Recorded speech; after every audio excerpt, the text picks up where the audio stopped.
Hi, this is Scott Garibay, and today we're going to look at the question, is dungeon mastering a calling? All right, let's jump into this. So, I find this a really fascinating question, all right? So, let's put some stakes on this. So, first of all, what I'm saying is, are you called to be a dungeon master? I think this is a question you need to ask yourself. And there are questions beyond it, but let's just start with that question. Are you called to be a dungeon master? What does this mean? Right? What does it mean to be called? Right?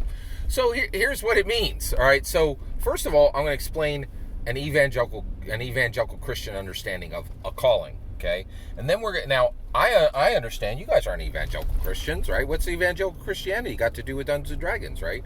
Well, first of all, you got alignment right in Dungeons and Dragons, right? And it asks you every single time you sit down whether you're evil or good, right? So guess what? The evangelical Christianity does that too. So there's a lot in common between evangelical Christianity and Dungeons and Dragons, right? Both every single day say, what are you? Are you evil or are you good? Are you an evil human or are you a good human? Right? Like Dungeons and Dragons ask that question of every single person whenever they sit at the table. Are you an evil person or are you a good person? Are you an evil person or are you a good person? That's a deeply profound question, right? And which matches it is my humble opinion that absolutely no one sits at a Dungeons and Dragons table and engages genuinely with Dungeons and Dragons and walks away unchanged. I think if you're doing Dungeons and Dragons right, you walk away a changed person from every session, right? Now, if you don't genuinely engage and you're just like hacking goblins in half and you think the purpose of Dungeons and Dragons is fun, you're not going to change. Don't worry. Your little scrub game is not going to change you, right? So you can play Dungeons and Dragons unchanged. If you desperately cling to nostalgia and agenda, you can. But if you genuinely engage with Dungeons and Dragons, there's no possibility you will walk away unchanged. The questions it asks are just too profoundly deep. Okay, so let me explain what a calling is for an evangelical Christian. Every evangelical Christian knows what a calling is. Our pastors are called, right? Basically, every pastor will tell you when. Every evangelical pastor can tell you when they were called, right? Because the job sucks. It is the worst possible job you could have. And if you're not called to it, you would never do it. First, you get paid dirt, okay? We ain't health and wealth gospel people. The evangelical Christians are like, we don't have cathedrals, right? We got box churches, and it's about doctrine, and it's about Jesus Christ, and we don't have dudes flying around in Learjets. Doesn't happen, right? And if you see some dude flying around in a Learjet, you can bet dollars to a donut, right? That ain't an evangelical Christian. That dude ain't serving Christ. Okay, all right. So because my pastor ain't got no Learjet, really. Okay, he was called, and he can tell you how he was called, right? And so calling is like, hey, God called me to do this because the money is terrible, and I'm going to deal with 100 problems, and I'm going to have to listen to every old head in the church telling me about their bursitis. And when somebody has major family issues, I'm the first on the line and the first on the scene, right? I have to oversee weddings and funerals and kiss babies and help people, help mothers, make sure that they have what they like. It is, and it pays dirt. It has the most challenging tasks, and it pays virtually nothing, right? It's just compared to what you do, right? Now, my pastor isn't like a pauper or anything. We pay him enough so that he has what he needs, but not a lot more, right? Not a lot more, right? And that's how evangelical pastors roll.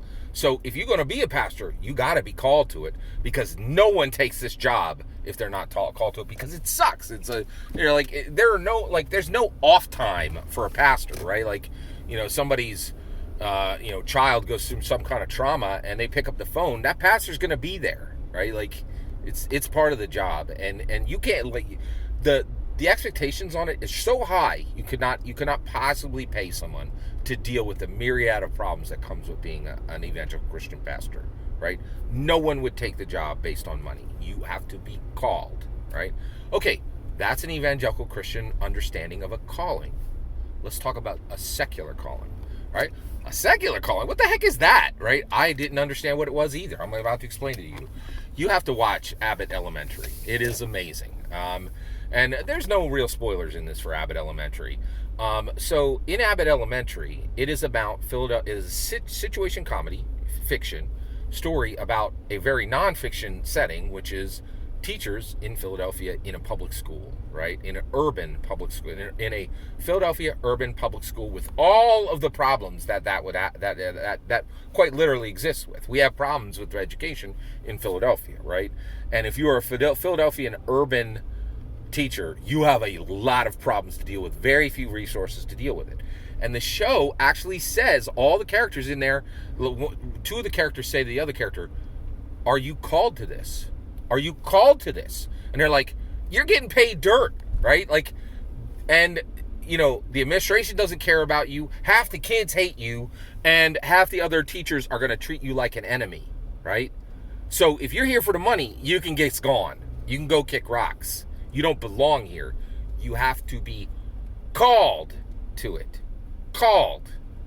The deal ain't good, right? Like, but if you care about students, if you care about making the world a better place, if you care about the value of education, if you care about righting the wrongs that America has put forward in its education system for 100 years, you're called to it. Called.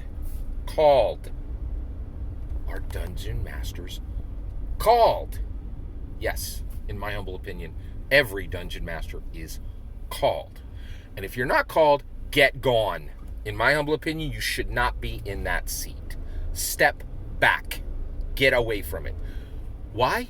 Because it's dangerous. How do I know that? Because they said it in Tasha's, right? They're like, guess what?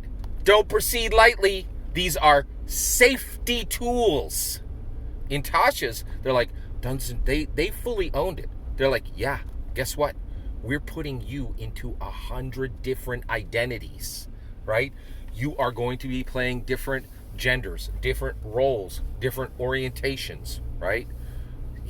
And you, the Dungeon Master, need to manage 4 people exploring identity together. There's danger there, right? And guess what? Sly Flourish is full of crap. Sly Flourish will talk to you about a lazy Dungeon Master, and that he will literally talk. I love Sly Flourish's content, but he is full of malarkey. He talks about the lazy Dungeon Master and literally has hundreds of hours of preparation on his channel taped. He is the most non-lazy Dungeon Master on the planet. He prepares for hours and hours and hours and hours. There are hundreds of hours of preparation on the lazy Dungeon Master's channel. Yep, right. You will pour your soul into, you will pour your mind, body, heart, and soul into creating a world for your players. You will never, and half your players are likely to try to burn everything you've built to the ground because they don't know where they're at. They don't know what you're bringing them. They don't know that Dungeons & Dragons is bringing the most powerful, most valuable stories on the planet to its participants. And that what was established and what is established with Dungeons & Dragons is the most powerful narrative engine ever designed for humanity. Right?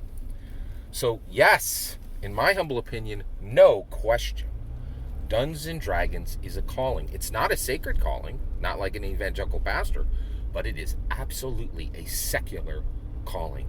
You will put hundreds of hours into your world. Half your players will not even see the brilliance of it. Half your players will, right?